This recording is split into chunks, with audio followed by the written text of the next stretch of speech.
तिथं लेक्चर नाही आहे का कोणा? बघा, आपण क्षेत्रफळ बघतोय. 4 आकृत्या झाल्या आपल्या. 4 झाल्या की 3 झाल्या? त्रिकोण झालं आपलं, चौकोन, आयत वगैरे झालं. बघा, समांतरभुज चौकोन जर असला तर तिथे डायगोनल दिलेले असतील 1 2. ते प्रश्न आले तर घेऊ आपण त्याच्यात. आणि आता एक मेन बेसिक आकृती आपली बाकी आहे, ते समजून घेऊ आधी काय आहे. ती कुठली आकृती आपली? कुठली? काय म्हणता याला? सर्कल म्हणजे याला काय म्हणतो आपण? वर्तुळ. वर्तुळामध्ये काय असतं ते समजून घ्या. काय असतं? एक केंद्र असतो. तुम्ही काढलंय ना, प्रत्येकाने वर्तुळ असं गोल काढलेलं असेल. तर वर्तुळाचा हा जो मधला जो भाग आहे, हा सर्व तो त्याचा एरिया असतो. हा पूर्ण हा एरिया आहे त्याचा.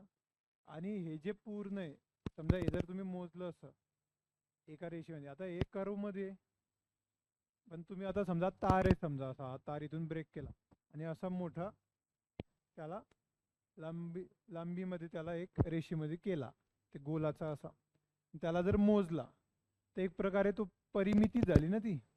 जसं सर्व आपण मोजत होते आधी, त्रिकोणाच्या चौकोनाची परिमिती काढत होते, तशी वर्तुळाची काय असते? परिमिती असते एक प्रकारे. समजलं? मग ते किती असते? तर त्याला परिमितीने म्हटलं जात, त्याला आपण परिघ म्हणतो. काय म्हणतो? परिघ. म्हणजे वर्तुळामध्ये हे सेंटर ओ असतो, ते ओने दाखवतात. कशाने दाखवता येतात? असं काही जरुरी नाही, ओने दाखवतात म्हणून दाखवलं आपण. तर परिघ एक असतो. परिघ, परिघ म्हणजे एक प्रकारे परिमिती. समजलं का? जर तुम्ही रनिंग करायचं, ग्राउंड तुमचं गोल असतं की नाही, मग तुम्ही हे जर मोजायचं असलं तुम्हाला असं, तर तुम्ही एका टेपने असं नाही मोजता येत ते. समजलं का? त्याला मग ह्या इथून केंद्रापासून हे त्रिज्या माहिती पाहिजे. समजलं का? मग त्याच्यानुसार तुम्हाला ते पूर्ण मोजता येईल. फॉर्म्युला तुम्हाला माहिती पाहिजे. परिघ म्हणजे काय असतं तर तुम्हाला माहिती आहे की वर्तुळाचा सगळा कोन 360 अंशाचा असतो, पूर्ण गोल. वर्तुळ म्हणजे 360 अंश. म्हणजे 360 अंशामध्ये, आणि त्यालाच काय म्हटलं आता? बघा, हा जो अर्धा पार्ट झाला हा 180 असतो. 180 म्हणजे पाय. माहिती नसेल तर लिहून घ्या की पाय म्हणजे 180 डिग्री. मग इथे किती पाय येते? 1 2 असं आहे ना पूर्ण वर्तुळामध्ये, पूर्ण असं. मग किती पाय आहे? 2 पाय. म्हणजे 180 180 360 झाले. 2 पाय म्हणजे 360. आणि कोण आहे? तर हे त्रिज्या जी आहे ही अशी पूर्ण अशी इथपर्यंत. समजलं? 2 पाय आर म्हणजे त्रिज्या जी आहे ती आहे 2 पाय पर्यंत. तर त्याला म्हणतात परिघ. काय म्हणतात? परिमिती. मग परिमिती, आता तुमचा समजा ग्राउंड आहे गोल, बरोबर परफेक्ट गोल आहे, आणि तुम्हाला काढायचं आहे की किती मीटरचं आहे. तर तुम्ही सेंटर पॉईंट तुम्हाला माहिती पाहिजे. इथून तुम्ही पट्टी लावा, मोजा. आलं समजा तुमचं आलं 49 मीटर असेल, समजा 49 मीटर असेल. मग तुम्ही काय करणार? 2 पाय आर. पाय म्हणजे किती असतो? 180 डिग्री असतो, पण ते आपल्याला 180 मध्ये घ्यायचं नाही. ते आपल्याला गणित सॉल्व्ह करताना तो रॅडियन मध्ये घ्यायचा. हा डिग्रीमध्ये, अंशामध्ये. आपल्याला रॅडियन मध्ये घ्यायचा आहे. रॅडियन, रॅडियन मध्ये किती असतो तो? तर 22/7. 3.14 किंवा 22/7. 22/7चं उत्तर 3.14 येतं. म्हणजे ते मोठं असतं खूप, तर याला 22/7 लिहायचं. लक्ष आलं? कळलं हे परिघ म्हणजे काय? आता परिघ म्हणजे परिमितीचं एक प्रकारे, असं लक्षात ठेवा. आता पुढचं, याचं क्षेत्रफळ किती असतं? मग क्षेत्रफळ किती असतं? तर पाय आर वर्ग. समजलं? डायरेक्ट पाठ करा ते, पाय आर वर्ग. अजून काय असतं याच्यामध्ये? दुसरं अजून काही नसतं याच्यामध्ये. आता याच्याने जीवा वगैरे जर असल्या तर त्यांची लांबी कशी काढायची, काय ते आपण बघू शकतो. आता याच्यामध्ये साधी गोष्ट आहे, जे सेंटर मधून जी रेषा जाते अशी जाईल किंवा अशी जाईल. सेंटर मधून सरळ रेषा कुठूनही, कोणत्याही पॉईंट पासून सेंटर मधून जर रेषा जात असेल अशी कुठल्याही पॉईंट, त्याला व्यास म्हणतात. काय म्हणतात त्याला? व्यास. व्यास म्हणजे डायमीटर. जसं त्यांच्यामध्ये कोण होता? कर्ण होता ना, कर्ण. डायगोनल म्हणत होते आपण, डायगोनल. त्याच्यामध्ये तो आहे, पण तो डायमीटर आहे, त्याला म्हणतात व्यास. व्यास म्हणजे त्रिज्येच्या दुप्पट. सेंटरमधून गेला म्हणजे सेंटरमधून कुठलीही रेषा या टोकापर्यंत गेली तिला त्रिज्या म्हणतो आपण. मग ती हे पहा, एक रेषा आणि दोन रेषा मिळले की ते व्यास तयार होतो त्याचा. मग तो कुठूनही काढता येतो, फक्त तो सेंटरमधून गेला पाहिजे. समजलं? आणि जर तो सेंटरच्या बाहेरून अशी गेली आहे, समजा अशी गेली आहे, अशी गेली अशी, तर त्याला कॉर्ड म्हणतात किंवा जीवा म्हणतात, जीवा. समजलं? तर सर्वात मोठी जीवा कोणती असं जर विचारलं, प्रश्न विचारला तो, सर्वात मोठी जीवा कोणती, तर व्यास. कारण सेंटरमधून जाणारी लाईन, सर आता मी जर ही काढली आणि ही काढली तर मोठी कोणती असेल, ही असेल. म्हणून सर्वात मोठी जीवा कोणती असते, तर व्यास असते. समजलं? म्हणजे व्यास बी एक प्रकारची जीवा आहे, हे लक्षात ठेवा. तर डायमीटर कसा डी ने दाखवतो आपण? डी म्हणजे 2 वेळा आर असतो, त्रिज्येच्या दुप्पट असतो. म्हणजे त्रिज्या किती असते, तर डीच्या अर्धी असते. दोन इकडे पाठवला, लक्षात आलं? जर व्यास दिलाय तुम्हाला की 50 व्यास आहे, तर त्रिज्या किती आली त्याची, 50चा अर्धा म्हणजे 25 त्रिज्या आली. कळतंय नाही? याच्यावर आधारित वेगवेगळे प्रश्न येतात. आता आपण प्रश्नांकडे वळू थोडा.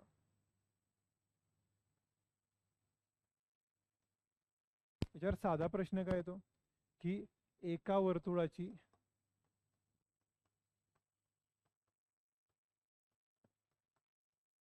त्रिज्या 14 सेंटीमीटर आहे, तर त्याचा परिघ आणि क्षेत्रफळ किती, काढा. परिघ आणि क्षेत्रफळ काढा.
चला लक्ष द्या. एका वर्तुळाची त्रिज्या 14 सेंटीमीटर, परिघ किती असतो, 2 पाय आर. 2 पाय किती आहे, 22/7 गुणिले आर किती आहे, 14. झालं? 7 7 1 7 दुने 14, 22 दुने 44 दुने 88. परिघ कशामध्ये मोजायचा, मीटर. कारण लेंथ आहे ना ती, परिघ म्हणजे लेंथ आहे, लेंथ लांबी आहे म्हणून मीटर. क्षेत्रफळ काय येईल, पाय आर वर्ग म्हणजे 22/7. आर वर्ग म्हणजे 14चा वर्ग 196 लिहा, किंवा 14 गुणिला 14 असं लिहिण्याची प्रॅक्टिस करा. 7 1 7 दुने 14, 22 दुने 44, 44 गुणिले 14, 14 चोक 56, अचाला 5, 14 चोक 56 आणि 5 61, म्हणजे 616 मीटर स्क्वेअर लिहून. आता हे साधा प्रश्न झाला, याच्यावर साधे. तुम्हाला साधेचा प्रश्न काही एकदम असे लहान लेकरासारखे विचारणार नाही. तर आपण डायरेक्ट स्पर्धा परीक्षा, आता 4ही आकृत्या तुम्हाला बेसिक समजल्या आहेत, त्रिकोण, आयत वगैरे. तर याच्यावर आधारित स्पर्धा परीक्षेत कसे प्रश्न येतात ते डायरेक्ट घेऊ आपण, म्हणजे आपला वेळ विनाकारण त्याच्यात जाणार नाही. प्रश्न लिहून घेऊ. आता तुम्हाला मागचे जे चॅप्टर आहेत तुमचे झालेले बघा, गुणोत्तर प्रमाण वगैरे असे सगळे, पर्सेंटेज वगैरे असे, ते माहिती पाहिजे, जेणेकरून तुम्हाला जर काही बेसिक आलं तर याच्यामध्ये कळलं पाहिजे, या गोष्टी नेमक्या घडता काय ते कळलं पाहिजे. बघा एक प्रश्न लिहून घेऊ आपण.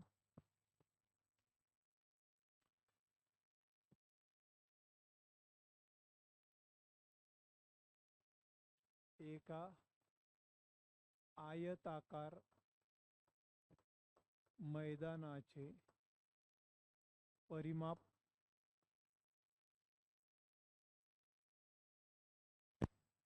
480 मीटर आहे.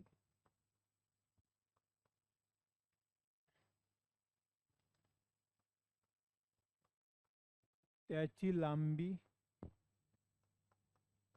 आणि रुंदी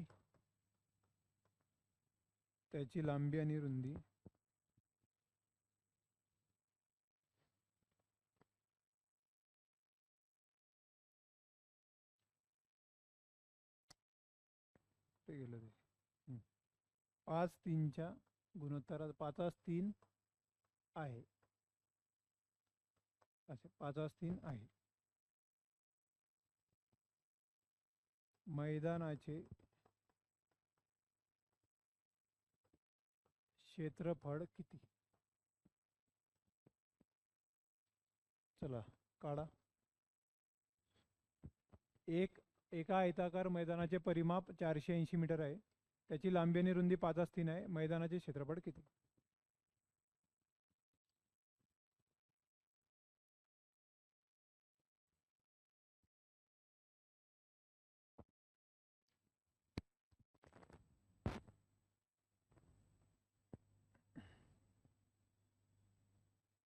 चला काय येईल सांगा.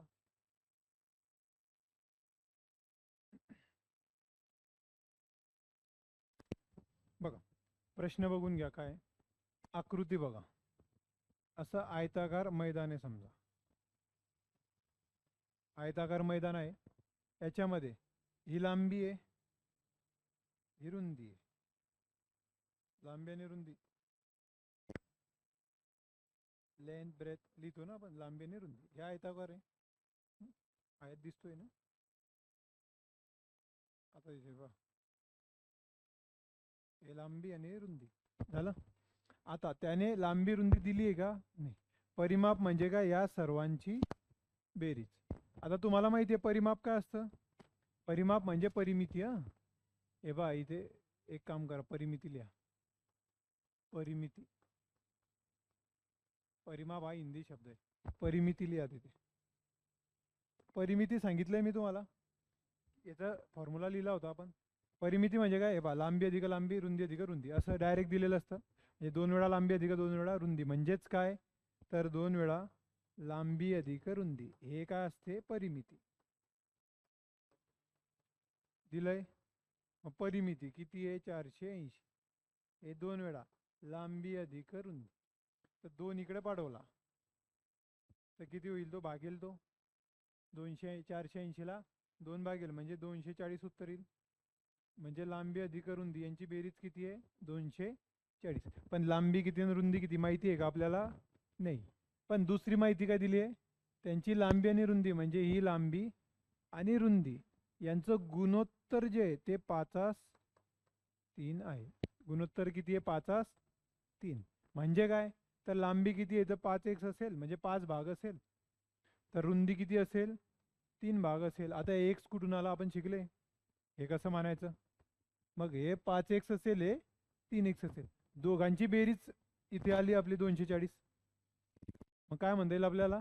इथे जर किंमत टाकली तर लांबी किती आहे? 5 आहे. x ची किंमत काढावी लागेल ना आधी. मग किती असेल? 5x अधिक किती? रुंदी किती? 3x बरोबर 240. 8x बरोबर 240. x बरोबर किती येईल? 8 24 म्हणजे 30. x बरोबर 30 आला. मग इथे टाका. 30 5 150 आणि 30 90. म्हणजे लांबी आणि रुंदी मिळाली आपल्याला. मिळाली. लांबी आली 150 मीटर, रुंदी आली 90 मीटर. विचारलं काय? क्षेत्रफळ किती? क्षेत्रफळ काय असते? लांबी गुणिला रुंदी. करा. 150 गुणिला 90. हे 2 शून्य ठेवून द्या पहिलेच. 15 नम 135. 13,500 मीटर स्क्वेअर लिहा. 13,500 मीटर स्क्वेअर. कसं सोडवलं ते व्यवस्थित बघा.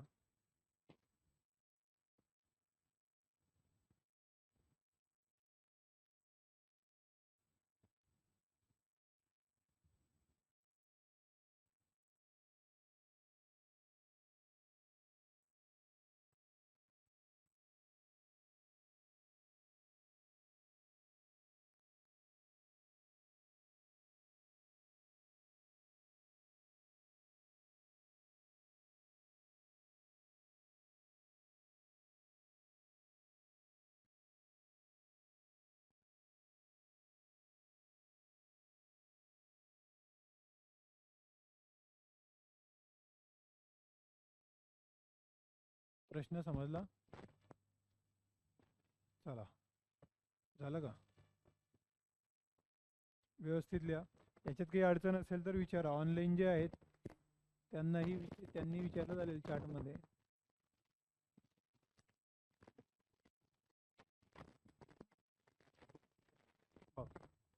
काय येईल आता त्याच्यामध्ये? प्रश्न आहे ना, आपण थोडेसे हेच घेऊ, जे पडलेले तेच घेऊ, समजलं?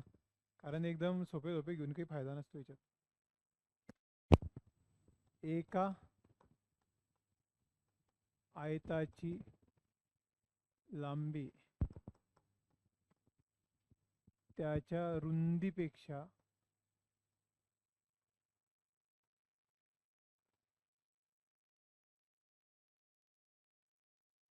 दुप्पट आहे.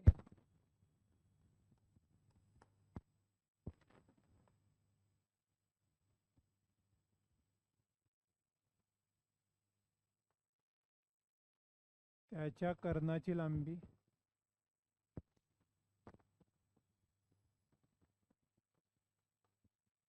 ₹10√5 सेंटीमीटर असेल तर त्याची परिमिती किती?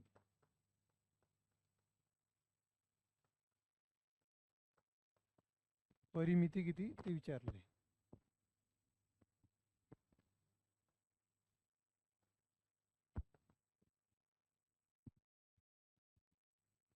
चला काढा. परिमिती किती आहे ते काढा. एका आयताची लांबी त्याच्या रुंदीपेक्षा दुप्पट आहे.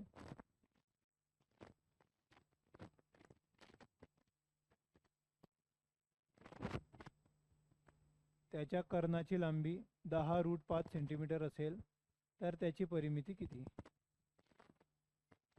सांगा.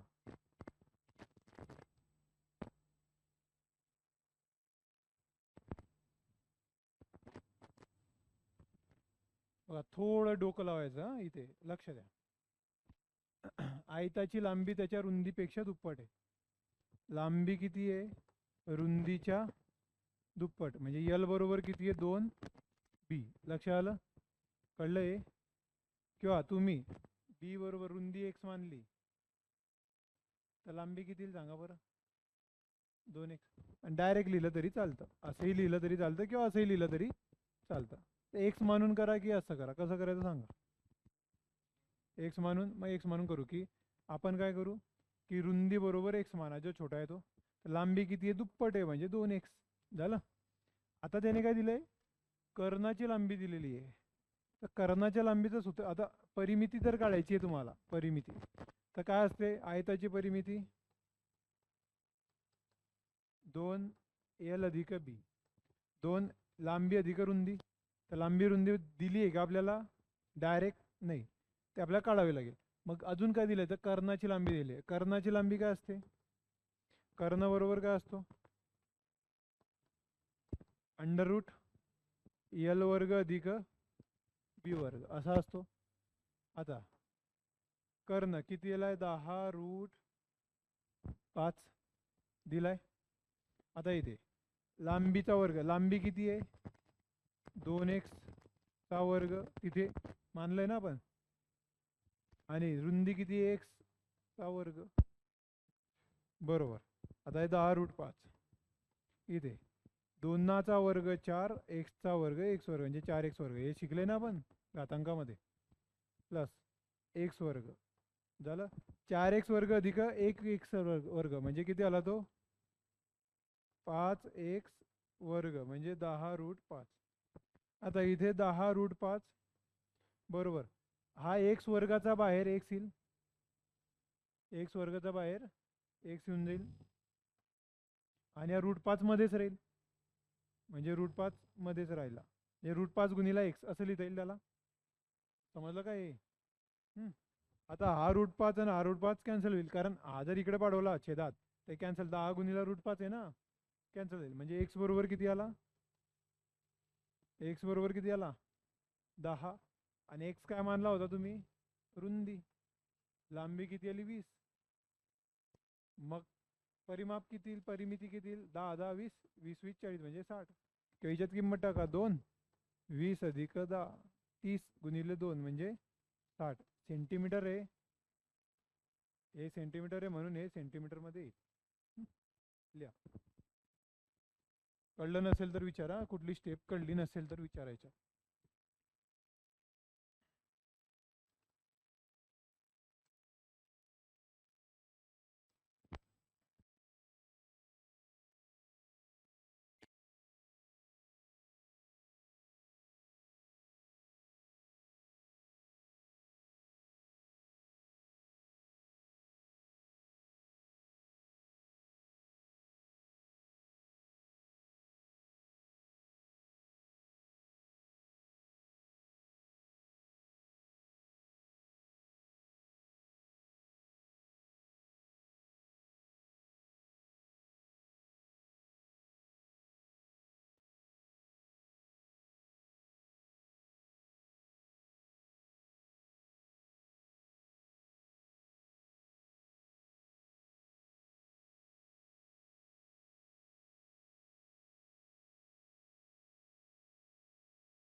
बघा, लिहा प्रश्न.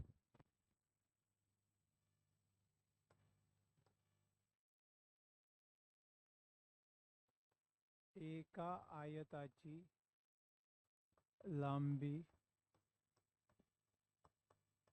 रुंदीपेक्षा तिप्पट आहे.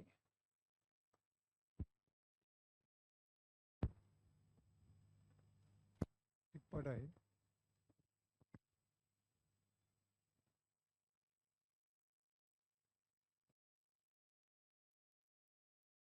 जर आयताचे क्षेत्रफळ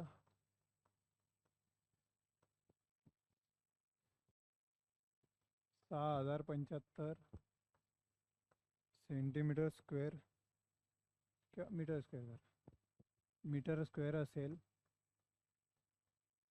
6075 मीटर स्क्वेअर असेल, तर आयताची लांबी किती?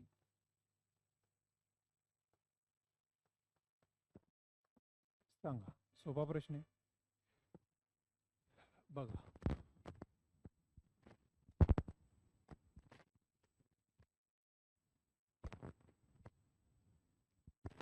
एका आयताची लांबी रुंदीपेक्षा तिप्पट आहे.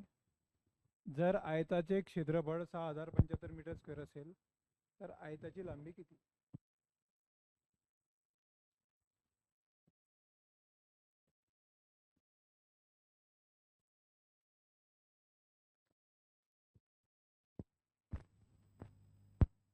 बघा, एका आयताची लांबी रुंदीपेक्षा किती आहे? तिप्पट आहे. मानायचं कसं मग? रुंदी बरोबर x तर लांबी बरोबर किती? तिप्पट म्हणजे 3x, चौपट म्हणजे 4x, पाचपट म्हणजे 5x, असं तर तिप्पट 3x. आता दिलं काय? तिथे मागे काय होतं? कर्ण. मग कर्णचा फॉर्म्युला होता. इथे काय? क्षेत्रफळ. क्षेत्रफळ काय असतं? लांबी गुणिला रुंदी. आणि क्षेत्रफळ दिलंय किती? दिलंय 6075 दिलंय, बरोबर. लांबी गुणिला रुंदी. लांबी आहे 3x गुणिले रुंदी आहे x, झालं. 3 इकडे पाठवा, इथे काय येईल? x वर्ग. 3 इथे येईल म्हणजे काय येईल उत्तर? 3 भागेल ना याला, डायरेक्ट भागू का? 3 आहे का 3? इथे 3 दुने 6, शून्याचा भाग, 3 दुने 6, 3 पाचे 15. लक्ष आलं? आता हे वर्गमुळात टाकावं लागेल मग तुम्हाला. आता x स्क्वेअर येतो, x बरोबर किती येईल मग? याचं वर्गमूळ काढा. हे 5 आहे म्हणजे 5 येईल. आपण वर्गमूळ घनमूळ काढणं शिकलंय. 20 आहे, 20 च्या आधी पूर्ण वर्ग 16 आहे म्हणजे कोणाचा येतो वर्गमूळ? 4. म्हणजे हे कोण? याचं वर्गमूळ किती आलं? 45. म्हणजे x ची किंमत 45. म्हणजे रुंदी आली 45, लांबी किती आहे? 3 गुणिला 45. 3 पाचे 15, 1 3 चोक 12 आणि 1 13 म्हणजे 135 मीटर स्क्वेअर आहे. तर हे मीटर मध्ये मीटर 135 मीटर. काही अडचण असेल तर विचारायच्या.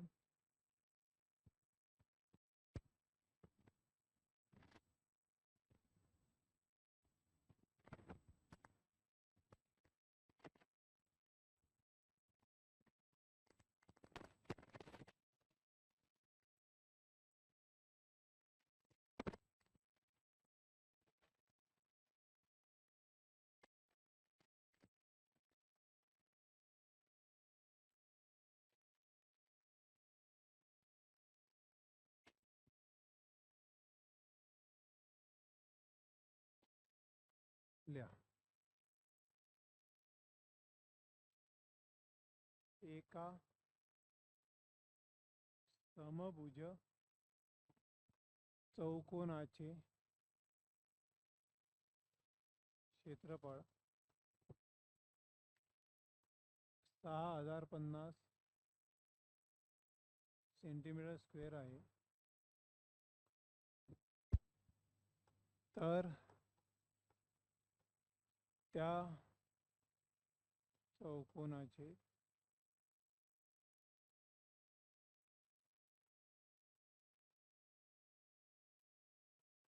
कर्ण किती तो काढायचा आहे.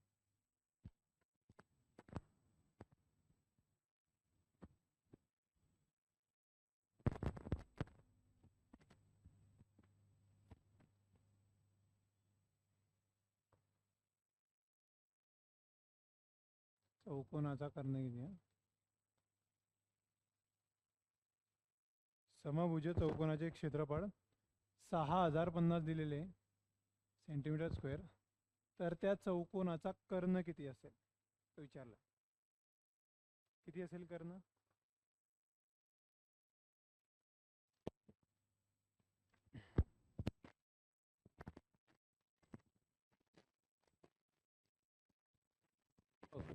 काल आपण त्याचे लिहिले ना सगळे कर्ण म्हणजे काय वगैरे सूत्र वगैरे सगळं लिहिलेले आपण.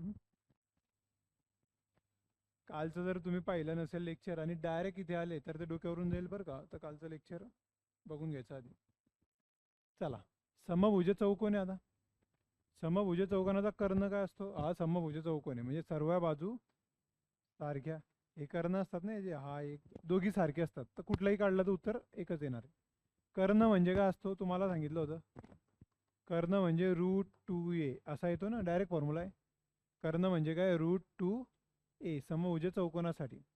आणि आयतासाठी काय होता कर्ण? ते मागचं गणित पहिला पण L² अधिक B² अंडर रूट मध्ये. आणि इथे काय? √2a. पण a माहिती आहे का? म्हणजे बाजू माहिती आहे का आपल्याला? कर्ण म्हणजे d असतो हा. तर d बरोबर √2a. पण बाजू माहिती आहे का आपल्याला? नाही. आता कर्ण विचारलाय परत एकदा. कर्ण आणि क्षेत्रफळाचा संबंध काय असतो? तर समभुज चौकोनाचं क्षेत्रफळ a² असतं, हे माहिती आहे आपल्याला. बाजूचा वर्ग असतं. पण अजून एक क्षेत्रफळ लिहून दिलं होतं तुम्हाला.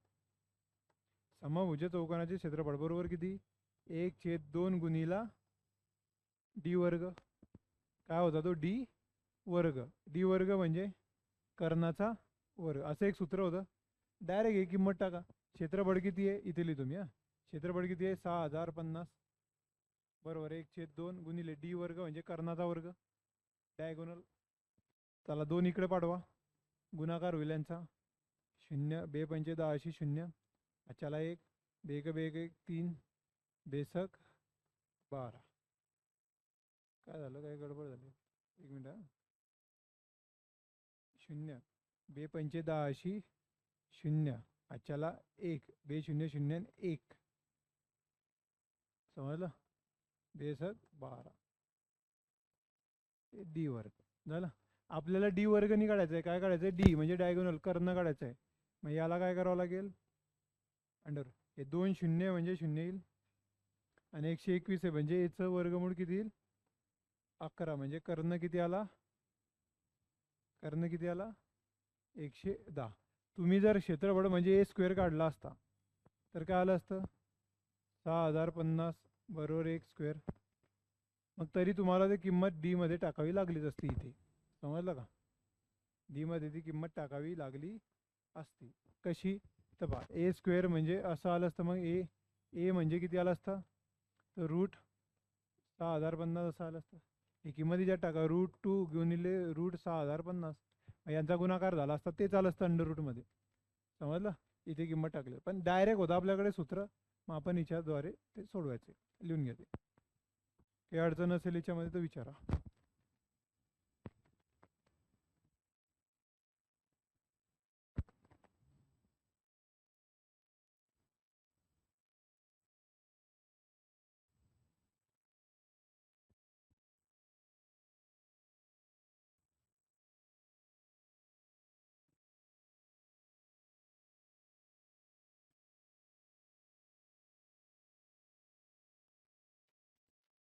चला प्रश्न बघा आता.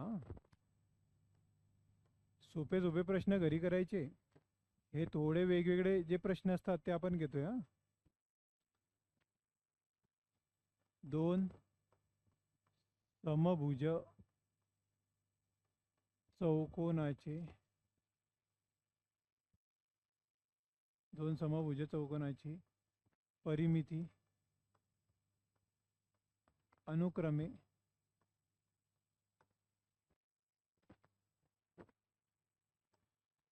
24 मीटर आणि 32 मीटर आहे.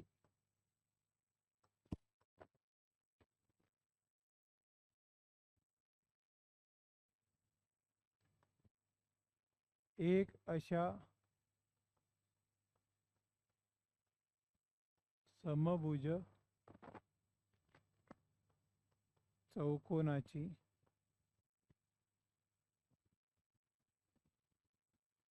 परिमिती किती असेल ज्याचे क्षेत्रफळ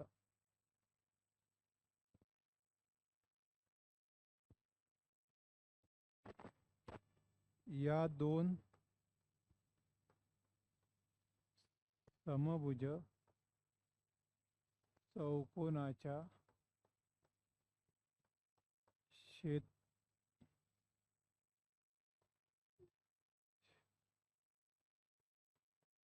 क्षेत्रफळांच्या बेरजे एवढे असेल. चला प्रश्न वाचा व्यवस्थित. काय अर्थ होतो याचा बघा. 2 समभुज चौकोनाची परिमिती अनुक्रमे 24 मीटर आणि 32 मीटर आहे. एक अशा समभुज चौकोनाची परिमिती किती असेल ज्याचे क्षेत्रफळ या 2 समभुज चौकोनाच्या क्षेत्रफळांच्या बेरजे एवढे असेल. सांगा.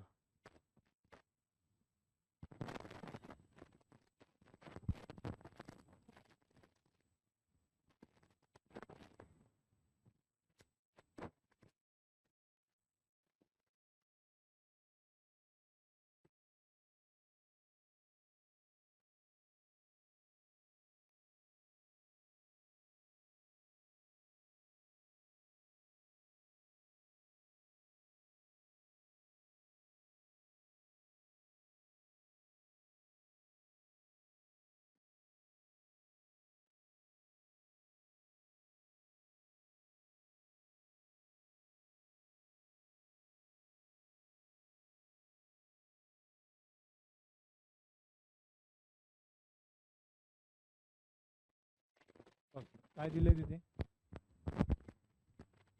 2 समभुज चौकोन आहे.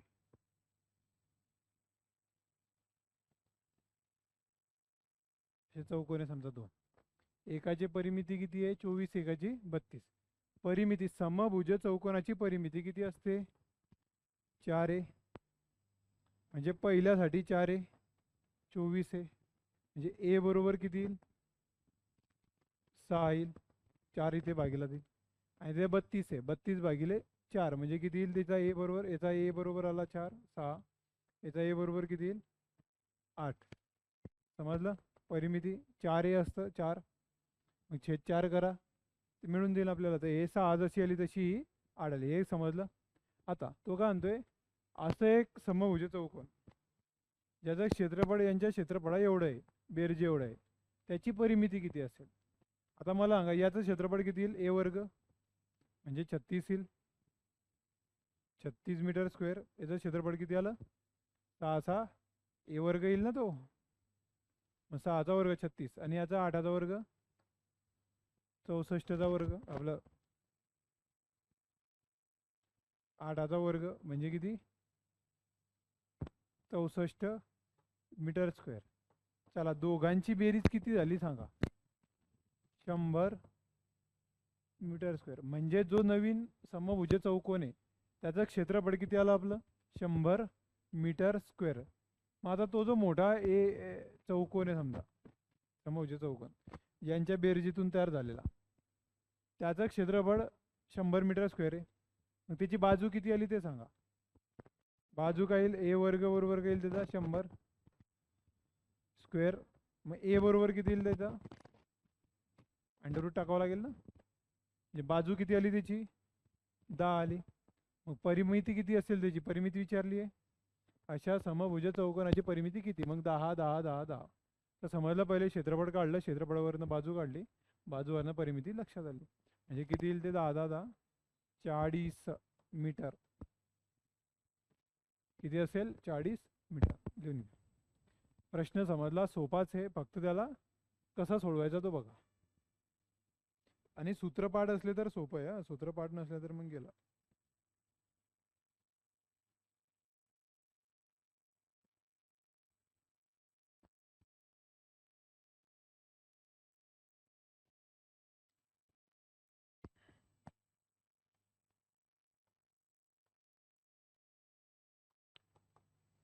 एका समभुज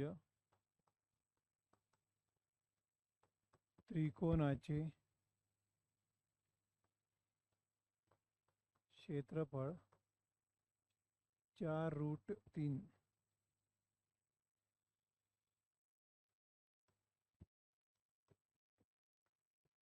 सेंटीमीटर स्क्वेअर आहे.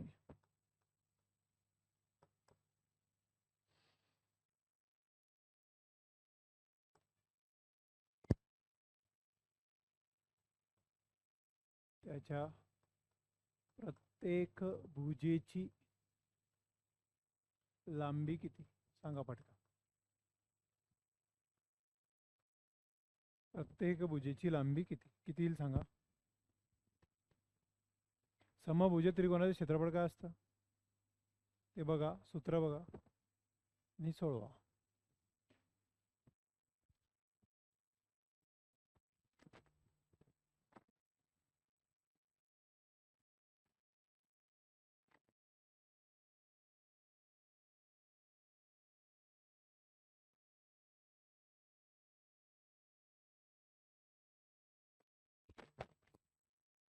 बघा प्रश्न काय आहे. एका समभुज त्रिकोणाचे क्षेत्रफळ 4√3 सेंटीमीटर स्क्वेअर आहे. त्याच्या प्रत्येक भुजेची लांबी किती? आता बघा, त्रिकोणाचं क्षेत्रफळ समभुज त्रिकोणाचं क्षेत्रफळ √3/4 बाजूचा वर्ग. क्षेत्रफळ किती दिलेलं आहे? 4√3 बरोबर आहे √3/4 वरील 3 खालील √3 कॅन्सल होईल. 4 गुणिले 4 किती आले? ए स्क्वेअर बरोबर 16. मग ए बरोबर किती आला? अंडररूट करू आपण. असा ए स्क्वेअरचा ए आणि 16चा 4 4 आला. प्रत्येक भुजा किती आहे? 4. लिहून घ्या.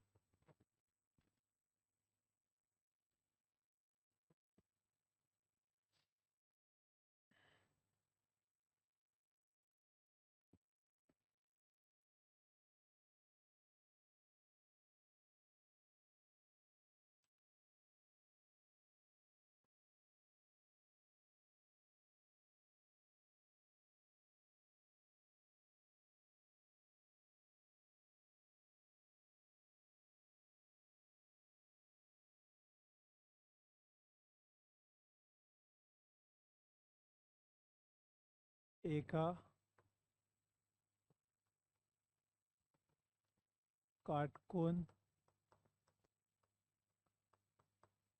त्रिकोणाचे क्षेत्रफळ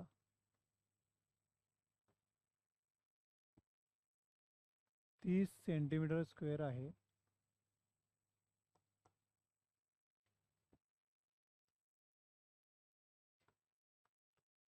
त्याच्या कर्णाची लांबी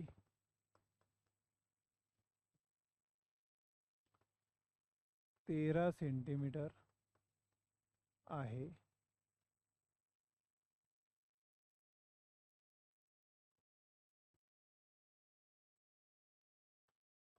तर सर्वात लहान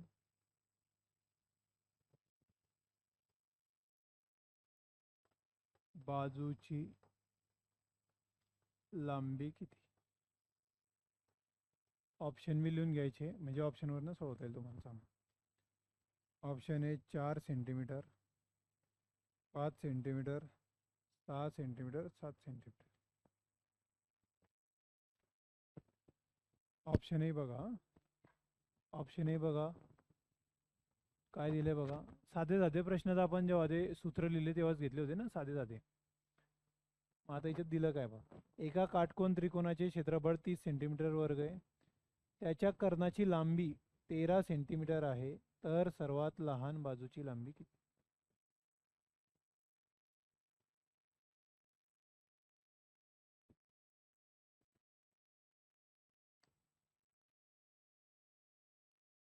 ऑप्शनवरनं सोडवाय. ऑप्शनवरनं लगेच येईल तुम्हाला.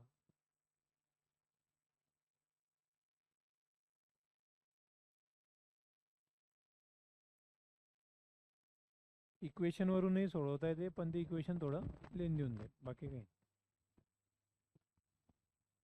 चला लक्ष द्या. तुम्हाला काय काय दिलंय? क्षेत्रफळ दिलंय. हे काटकोन त्रिकोण आहे. काटकोन त्रिकोणाचं क्षेत्रफळ काय असतं? 1/2. पाया गुणिले उंची म्हणजे पहिली बाजू आणि दुसरी बाजू. समजा हा काटकोन त्रिकोण आहे. पहिली बाजू ए, दुसरी बाजू बी आहे आणि हा कर्ण आहे. किती दिलाय? डायरेक्ट 13 दिलाय. म्हणजे ते लिहायची डायरेक्ट दिलाय 13, कर्ण दिलाय. झालं. क्षेत्रफळ काय लिहू आपण? ए गुणिला बी असं लिहिता येईल आपल्याला. 1/2 ए गुणिला बी. क्षेत्रफळ किती आहे? 30. म्हणजे 30 गुणिले 2 बरोबर ए गुणिला बी. म्हणजे ए बी बरोबर किती आला? 60. तुम्ही असंही म्हणू शकता ए बरोबर 60/बी किंवा बी बरोबर 60/ए असंही म्हणू शकता. म्हणता येईल ना, असंही म्हणता येईल. आता दुसरं काय दिलंय बघू. कर्ण. कर्ण किती आहे? काय असतो तो? √a² अधिक b² असा असतो. मग 13 बरोबर a² अधिक b². तर a² अधिक b. ए बरोबर किती आहे? 60/b² असं असं म्हणता येईल आपल्याला. पण आता मला एक सांगा, एक साधी गोष्ट आहे इथे. ए बी यांचा गुणाकार किती आहे? 60 आहे. ए बीचा गुणाकार किती आहे? 60 आहे. मग 60चे अवयव पाडू आपण. मग पहिलं ऑप्शन घेऊ. ऑप्शनवरून सोडवायचं आहे आपल्याला. आपल्याला हे 13 कर्ण येतोय का तो चेक करायचा आहे. आणि इथे बघा ए गुणिला बी किती आहे? 60 आहे. ए गुणिला बी किती आहे? 60 आहे. जर तुम्ही एक अवयव 4 घेतला तर दुसरा अवयव किती आला पाहिजे? 15. म्हणजे 15 × 60 होईल. म्हणजे समजा तुम्ही ए छोटी आहे, समजा ए म्हणजे छोटी आहे. एक बाजू लहान बाजू 4 आहे तर दुसरी 15 आहे. समजलं. आता मला सांगा, जर हे 4 घेतले आणि हे 15 घेतले तर हे 4चा वर्ग काय होईल? 16. आणि पहिली गोष्ट एक लक्षात ठेवा की कर्णापेक्षा तर हे कमी असतील ना. तर हे जर 4 घेतले तर हे बरोबर आहे, पण हे 15 असू शकते का? हे कर्ण कधी यांच्यापेक्षा मोठाच असतो, कारण त्याच्या बेरजेच्या त्याच्या असतो ना तो. तर ते हे 15 शक्य आहे का? म्हणजे हे 4 शक्य आहे का? पहिला ऑप्शन गेला. जर हा 5 घेतला तर दुसरा किती घ्यावा लागेल? 12 घ्यावा लागेल. म्हणजे येऊ शकतो. 13 पेक्षा लहान आहे दोघं. मग आता हे असं येतं आहे का 13 ते बघू. मग इथे काय करावं लागेल? 5चा वर्ग अधिक 12². 5चा वर्ग 25 अधिक 12² 144.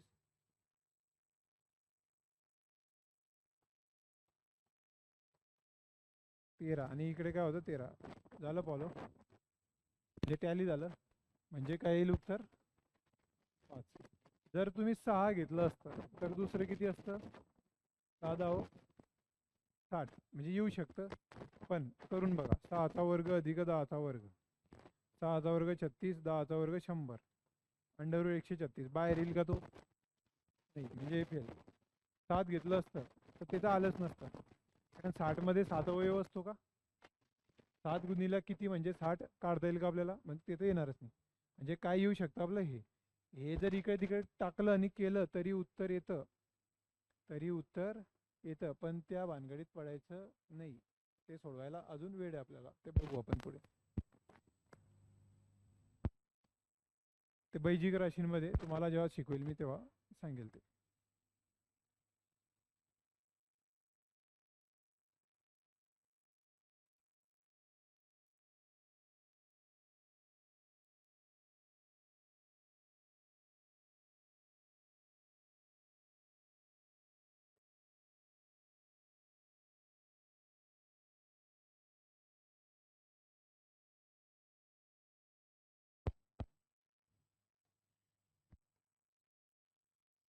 झालंय नाही?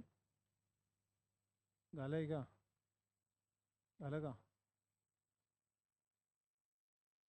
एका समभुज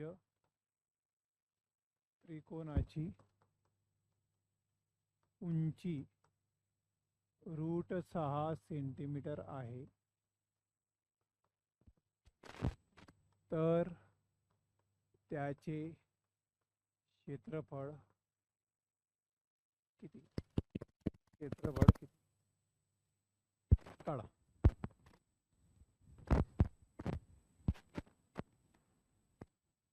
एका समभुज त्रिकोणाची उंची √6 सेंटीमीटर आहे, तर त्याचे क्षेत्रफळ किती?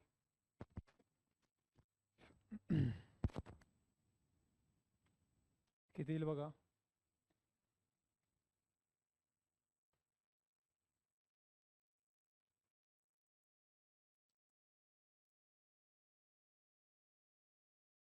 समभुज त्रिकोणाची उंची दिलेली आहे. समभुज त्रिकोणाच्या उंचीचा फॉर्म्युला बघा, आणि तो काय कसा लिहिता येईल, कसा वापरता येईल तो बघा आपल्याला. आता क्षेत्रफळ जर काढायचं आहे समभुज त्रिकोणाचं, क्षेत्रफळ काय असतं? √3/4 a वर्ग. म्हणजे बाजू दिली पाहिजे होती, पण बाजू दिली आहे का? नाही. मग आता हे कसं सोडवणार? मग काय दिले? उंची दिली. मग उंची दिलेली आहे, उंची किती असते? √3/2 अशी असते. उंची किती आहे? √6. झालं. बरोबर किती? √2 3/2 ए. मग ए बरोबर किती येईल? हे इकडे पाडवा. √6 गुणिले 2/√3 बरोबर आहे. आता हे कसं सोडवता येईल? अंडर रूटमध्ये 6/3 असं लिहिता येईल ना याला. समजलं का? नाही लिहायचं असलं नको लिहा, डायरेक्ट किंमत टाकू आपण. मग √3/4 ए वर्ग किती येईल? तर ए किती आहे? ए √6 गुणिला 2/√3 असा आहे. याची किंमत काय? हे आहे ना, ती जशी तशी टाकली. त्याचा स्क्वेअर करायचा आपल्याला. मग पहिले करून घेऊ, किती होईल ते? √3/4 गुणिला √6चा वर्ग 6 येईल, रूट कॅन्सल होऊन जाईल. 2चा वर्ग किती होऊन जाईल? 4, आणि √3चा वर्ग 3 होईल. आता 4 गेला, 4 गेला, झालं. 3 × 1 3, 3×2 6, 2 आणि √3 म्हणजे किती येईल? 2√3. काय होतं ते? Centimetre square. इथे सेंटीमीटर होता, तो सेंटीमीटर स्क्वेअर येईल. लक्षात आलं? याच्यावर आधारित अजून जे प्रॅक्टिकल उदाहरण आहेत, प्रॅक्टिकल, की इतकं क्षेत्रफळ, मग त्याचे इतके पैसे होतात, मग त्याचे किती रुपये होतील वगैरे, असे वेगवेगळे त्रिकोण चौकोन वगैरे हे आपण 1-2 दिवस घेऊ अजून. समजलं? जास्तीत जास्त प्रश्न घेऊ, म्हणजे क्षेत्रफळाचे जर गणित तुम्हाला आवडत असले ते घेऊन या आता, कारण आपले बेसिक जे डायग्राम आहे ते झालेले आहे. काही प्रश्न असे फक्त की ज्याच्यामध्ये आपल्याला वर्तुळामध्ये त्रिकोण, त्रिकोणामध्ये वर्तुळ, चौकोनामध्ये वर्तुळ, असे प्रश्न जर असले काही, तेही घेऊन या, म्हणजे आपण ते घेऊ. लक्षात आलं? एक मला वाटतं 2-3 दिवस आपल्याला लागतील सगळे प्रश्न घ्यायचे असले तर. सगळे घ्यायचे आहे ना जवळपास सर्व आपण, म्हणजे क्षेत्रफळ चांगलं समजलं म्हणजे मग घनफळ समजेल. हे कळतंय तुम्हाला? व्यवस्थित घरी सॉल्व करून बघा. चला उद्या भेटू आपण.